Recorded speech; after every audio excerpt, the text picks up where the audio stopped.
I always knew I wasn't truly one of them. The Carter family, they were old money, power, and privilege wrapped up in designer suits and expensive champagne. Ethan, my so-called best friend, was the golden boy, charming, effortless, and completely oblivious to the weight of the world. Meanwhile, I was the shadow behind his success, the strategist, the problem solver, the one who made sure Carter Enterprises stayed standing when Ethan had no clue what he was doing. I built their empire with my own hands, yet I never truly belonged, but I stayed. Why? Maybe out of loyalty, maybe because I convinced myself that one day they'd see my worth. That day never came. One night, I was sitting at the Carter family's dinner table, just like I had for years. The wine was flowing, the conversation was light until it wasn't. Ethan set his glass down, locking eyes with me. "We don't need you." Silence. His mother nodded. "You're always in the way." His father didn't even look at me. And Ethan, he didn't hesitate, didn't flinch. Instead, he smirked, leaning back in his chair like he had just delivered the punchline to a joke. "It's not like your family." That hit harder than I expected. After everything I had done, after every late night spent fixing their messes, after every sacrifice I made to keep their world from falling apart, I didn't argue. I didn't beg. I just stood up, grabbed my coat, and walked out. The cold air hit me as I stepped onto the street. It should have stung, but instead, it felt like freedom. A weight lifted from my shoulders, one I hadn't even realized I was carrying. No more fixing their problems. No more waiting for their approval. They thought they didn't need me? Fine. Let's see how well they do without me. At first, nothing happened. Carter Enterprises kept moving. Ethan kept smiling, and his family went on as if I had never existed. I expected that. They were arrogant enough to believe they'd be fine without me. That everything I had done, every strategy, every crisis averted, every deal secured was just luck. I knew better. For the first time in years, I focused on myself. I took the ideas I had once given Ethan for free and started refining them for me. The time and energy I had wasted cleaning up his mess, now it was mine to use. Meanwhile, their cracks started to show. At first, it was minor, small financial dips, a few delays, nothing major. Ethan probably shrugged it off, convinced it was just a temporary setback. But then, it got worse. Deals began falling apart. Investors grew restless. Carter Enterprises wasn't just slipping, it was sinking. The problem was simple. Ethan had never been the brains of the operation. I was. I had been the one running the numbers, setting the strategies, making sure his reckless decisions didn't destroy the company. Without me, he was drowning. And I just watched. No calls, no texts, no apologies. They had made it clear they didn't need me, so I let them fall. At first, they stayed silent. That was the most amusing part. Ethan, his parents, even his sister, Sophia, they were too proud to admit they had made a mistake. They still believed they could handle things on their own. Maybe they thought I was watching from the sidelines, waiting for them to call me back, desperate for an invitation. I wasn't. I had moved on. While they were struggling, I was thriving. The projects I had put on hold because Ethan always needed something, now they were my priority. The connections I had once used to save Carter Enterprises, I was using them for myself. And then the first missed call appeared. Ethan. I let it ring. Then another. His mother, Susan. Then his father, Richard. Then Sophia. One by one, they all reached out. I ignored every single one. That's when the voicemail started. "Hey Liam, I think we should talk." Ethan's voice was casual, almost forced, like he was trying to pretend everything was normal. I didn't bother responding. Then his mother. "I know things were said that night, but we're still family. We should work this out." That one made me laugh. Family? Now they wanted to play that card? The real confirmation of their downfall came with Richard's text. "I need your advice. Call me when you can." So that was it. They didn't miss me. They missed what I did for them. I scrolled through their messages, taking my time, letting them sit unread. There was no rush. I already knew what was happening. Carter Enterprises was failing, and Ethan had no idea how to stop it. At first, the company's investors had been patient. Mistakes happen, right? A dip in profits wasn't the end of the world. But as the weeks went on and things kept getting worse, Patience turned to panic. Clients started leaving. Investors pulled out. Deals crumbled. And Ethan? He had no one left to fix it for him. I wasn't surprised. I had spent years making sure things ran smoothly, making sure every bad decision of his didn't turn into a catastrophe. Without me, he had no idea how to keep the company afloat. The cracks weren't cracks anymore. They were fault lines. And Carter Enterprises was collapsing. The texts turned desperate. Please, Liam, just call me back. I know you're mad, but we need to talk. Look, I was wrong, okay? Can we just fix this? I left them on read. Then, late one night, my phone lit up again. A new voicemail. I hesitated for a second before pressing play. At first, silence. Then a deep, shaky breath. Liam, it's Ethan. His voice was different this time. None of the usual arrogance. None of the usual confidence. Just exhaustion. I know you probably hate me, and I don't blame you, but things have been hard. A pause. A hesitation. I messed up. We all did. There it was. The closest thing to an admission of guilt I would ever get. The company isn't doing well, he continued, his voice cracking. I thought I could handle it, but everything's a mess. Investors are backing out. We're losing money every day. And, he let out a sharp breath, and my dad's company isn't any better. He tried to fix things, but I guess he didn't know how much of it was you. That part? That was satisfying. They had underestimated me, thought I was replaceable. Now they were drowning without me. And Ethan was finally realizing the truth. He swallowed hard before continuing. Look, I know we hurt you. I know we said things we shouldn't have, but can we just start over? Fix this? I let the voicemail play to the end, then deleted it. The next morning, my phone rang again. An unknown number. I almost ignored it, but something told me to pick up. Hello? A familiar voice. Richard Carter. We need to talk. His voice was steady, but I could hear the strain underneath. I smirked. Now he wanted to talk? Oh, I said casually. I thought you didn't need me. Silence. A long, heavy pause. I was wrong, he admitted, voice tight. We all were. I let the silence stretch, making him feel it, making sure he understood that this conversation was on my terms now. Then, finally, I laughed a low, amused chuckle. You were wrong? I repeated slowly, testing the words like they were foreign. No kidding. Another pause. Then, reluctantly, about how much we needed you. I leaned back in my chair, staring at the ceiling. Funny, because the last time I checked, they had made it very clear that I was always in the way. I let him sit with that for a moment before finally speaking again. Tell me, I said, voice sharper now. What exactly changed? What made you suddenly realize my worth? He exhaled through his nose. We're in trouble. There it was. The only truth that mattered to them. I smirked. No fake apologies. No real remorse. I mused. Just a problem you can't fix on your own, and now you want me to come save you? It's not like that, Richard tried, but I cut him off. It's exactly like that. Silence again. He was waiting for me to cave, to offer solutions, to fix his mess just like I always had. I didn't. Instead, I let him sit there in the heavy silence, waiting for a lifeline that wasn't coming. He tried again, his voice carefully measured. Business is business, Liam. You can't tell me you don't care about what we built. I laughed, sharp and cold. We built? Don't insult me, I said, my voice like ice. I built it. You just took the credit. His breathing tightened. If you still care at all, he said finally, we need you back. I let that sit between us. Then, after a long pause, I sighed. Tell you what, I said. I'm in a good mood today, so I'll make you an offer. I could almost hear his relief. He thought I was about to save him, that I was about to bail them out again. I smiled. My offer is this, I said, my voice dripping with mock kindness. You figure it out yourselves. And just before hanging up, I added, good luck. I didn't wait for a response. And that was when the real begging started. The begging didn't stop.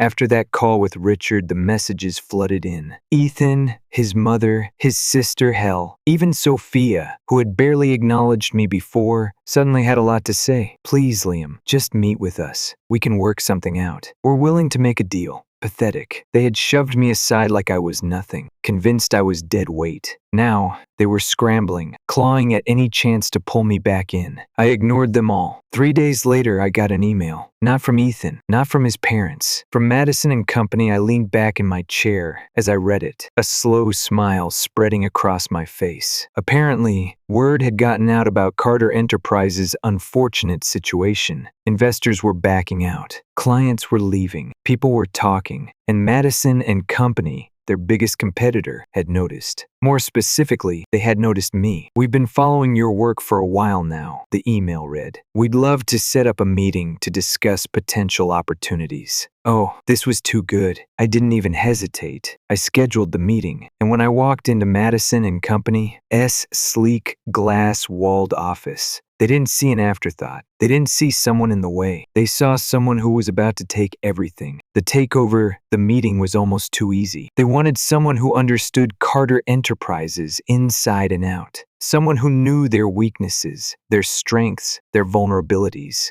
That was me. I didn't just help Ethan build his empire. I was the foundation holding it up. Now, I was going to help tear it down. 2 weeks later, the news broke. Madison and Company had taken over Carter Enterprises' biggest contracts, secured their former investors, swooped in like vultures, and picked apart what was left of their empire. And leading the charge, me. The fallout that night, my phone rang. Ethan. I smirked, letting it ring. Then another call. Then another. He wasn't giving up this time. Fine, let's see what he had to say. I picked up. "Liam," he snapped, his voice shaking with barely contained rage. "You did this." I leaned back in my chair, savoring the moment. "Did what?" I asked, all mock innocence. "You knew they would come for us," he shouted. "You let this happen." I chuckled. "No, Ethan," I corrected, my voice calm, controlled. "I didn't let it happen. I let the silence drag, just long enough for the weight of my next words to hit him. I made it happen." His breath hitched. I could hear it the way he hadn't wanted to believe it, how desperately he had been hoping. "I wasn't the one pulling the strings. You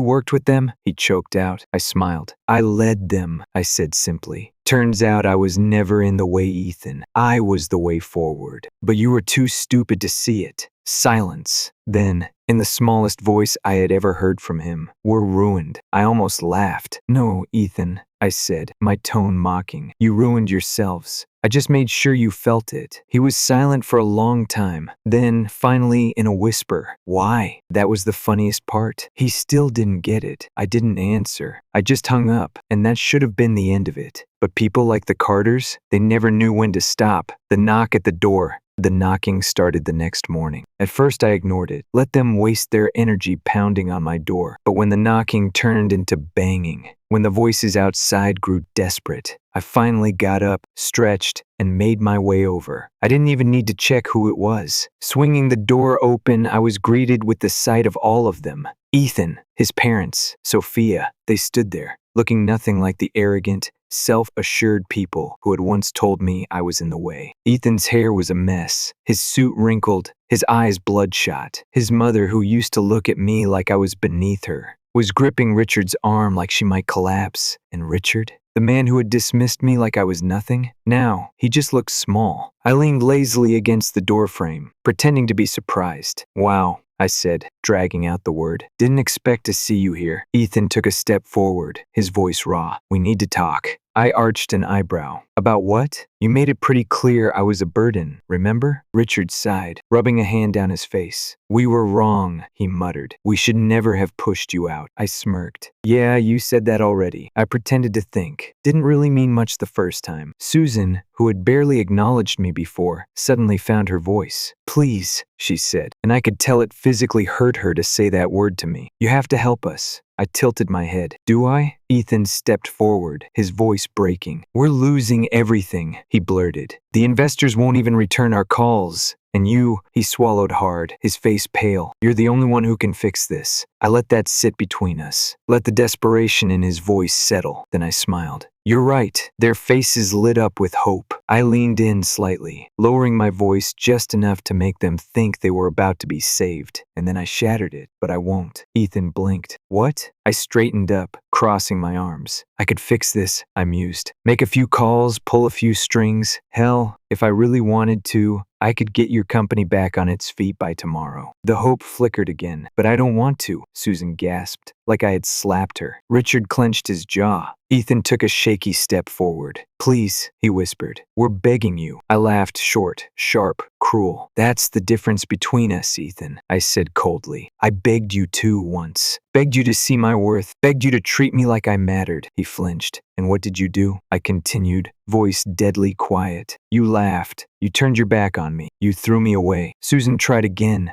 "We were wrong." "Yeah," I said flatly. You were. Richard, the man who had never once looked at me like an equal, took a deep breath. If you won't help us out of kindness, he said carefully, then name your price. I tilted my head. My price? He nodded stiffly. Anything. Whatever it takes. I looked at them, taking in the sight. They were nothing now. Shadows of the people they used to be, and I could destroy them completely. I smirked. All right, I said slowly. You want my price? They all nodded, desperate. I took a step closer, dropping my voice, so they had to lean in to hear me. On your knees. Silence. Then, Richard Carter, the man who once looked at me like I was nothing, froze. His jaw clenched. His hands balled into fists. Ethan's face twisted in shock. Susan's lips parted like she had misheard me. Sophia looked at me like I had just spat in her face. But I didn't say it again. I didn't need to. The words hung in the air, heavy, undeniable. Liam, Ethan's voice was strained. You can't be serious. I smiled, slow and deliberate, serious as a heart attack. His fists shook. You expect us to do exactly what I had to do that night, I interrupted,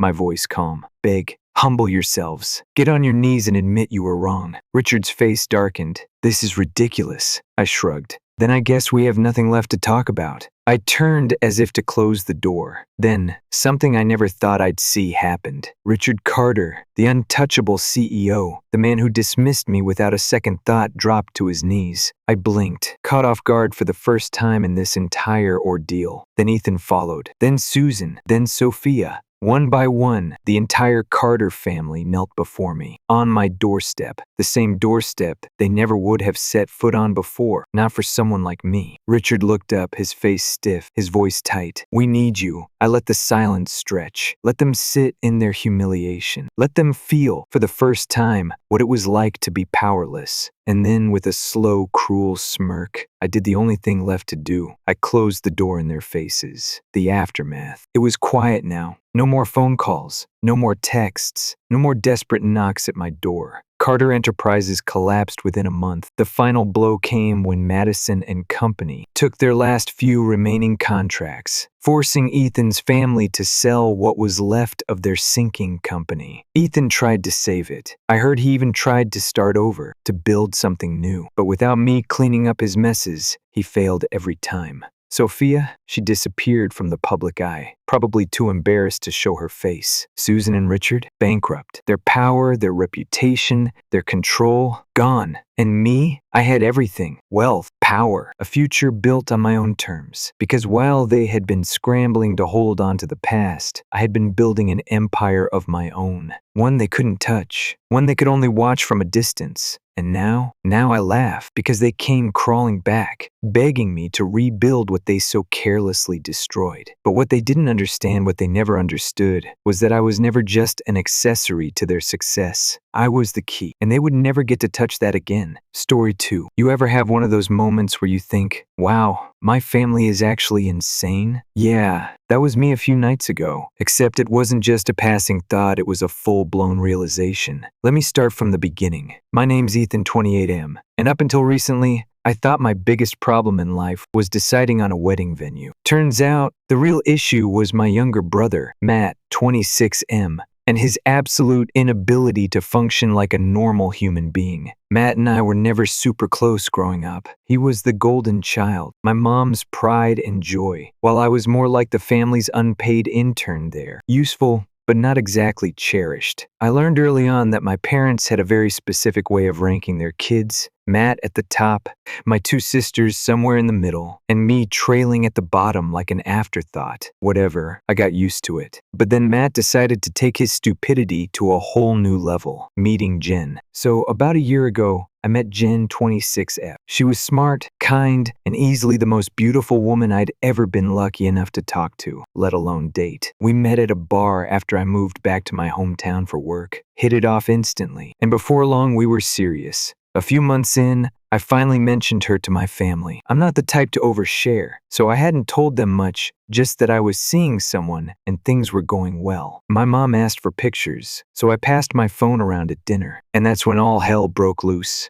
Matt took one look at the screen, went bright red, and immediately started yelling. Apparently, he and Jen had dated for 1 month over a year ago. News to me. You're a piece of shit for dating my ex, he snapped across the table. My parents naturally took his side, because of course they did. I turned to Jen later and asked her about it, and she confirmed the story. Yes, she had dated Matt. No, it wasn't serious. He got bored after a few weeks and dumped her with no warning. I barely remember it, she admitted with a shrug. It wasn't exactly a love story for the ages. Still, I gave Matt some time to cool off. He eventually stopped bringing it up, and I figured we were past it. I was wrong. The proposal, aka the beginning of the end. Fast forward to Jen's birthday this year. I took her out to dinner, invited both of our families and a few of her closest friends, and proposed. She said yes. It should have been the happiest night of my life, but Matt lost his damn mind. He made a scene in front of everyone, accusing me of being a backstabbing asshole and demanding I call it off. My sisters told him to shut up. Jen and I ignored him, and I figured that was the end of it. It wasn't. 2 months later, Matt invited us over for a family dinner at his place. Weird,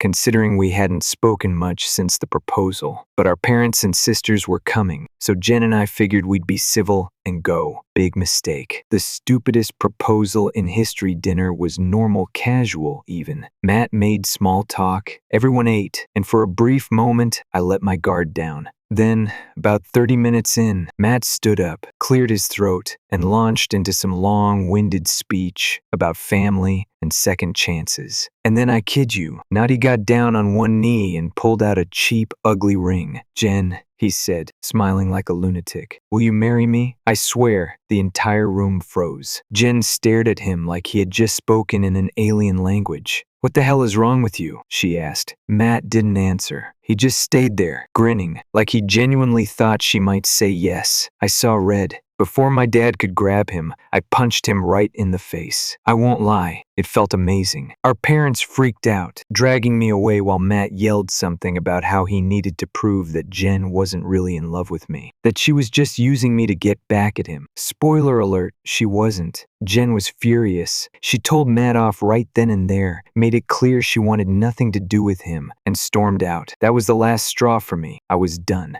Matt had spent months making my engagement about him, and now he'd ruined what should have been a nice, normal dinner with his ridiculous stunt. A few days later, my parents reached out, saying they'd talk to him. Great, that'll help. Meanwhile, I couldn't shake this gnawing feeling that Jen might second-guess everything. Who wouldn't, after this absolute shit show? So yeah, that's where I'm at. Engaged to the love of my life, furious at my brother, and increasingly aware that my family is certifiably insane. So, after the worst proposal in human history, you'd think Matt would crawl into whatever hole he came from and stay there. Maybe do some deep soul searching. Maybe develop one critical thinking skill. Nope. Instead, I found myself sitting in my living room, staring at my phone, trying to decide if I should call him and get some sort of closure on the situation. I wasn't even mad anymore, just exhausted. Jen, for her part, had taken it like a champ. She made it very clear she wasn't second-guessing our engagement, which was a huge relief. But I could tell the whole thing still pissed her off. What are you hoping to get out of talking to him? She asked as I sat there debating.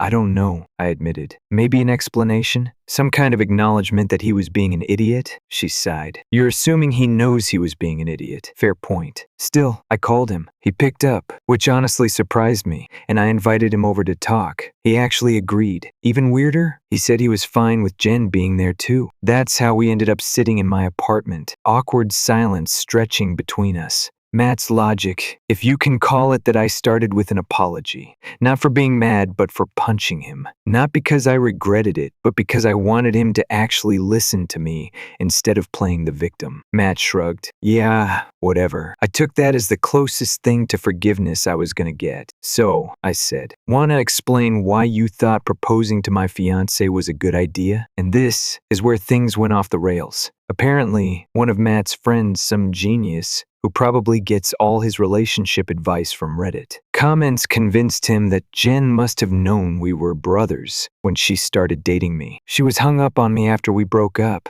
Matt said, crossing his arms. She asked about me, kept going to the same bars. Jen cut him off. I asked about you once because I was confused about how things ended, and I didn't stop going to my favorite bars just because you happened to be there sometimes. Matt looked shocked, like the idea that the world didn't revolve around him had never crossed his mind. But you ended up with my brother, he said. Because I met your brother. We clicked. You weren't even a thought in my mind. Silence. Matt looked so sure he had cracked some elaborate conspiracy, only to be hit with the reality that Jen had just moved on. So, what? I asked, arms crossed. You proposed to her to prove that she still had feelings for you? He nodded. If she said yes, it would mean she was never serious about you. I blinked at him. And if she said no, then I'd know for sure she wasn't into me anymore. I genuinely don't understand how someone can be this stupid. Matt, Jen said, voice eerily calm. You could have just asked me, point H.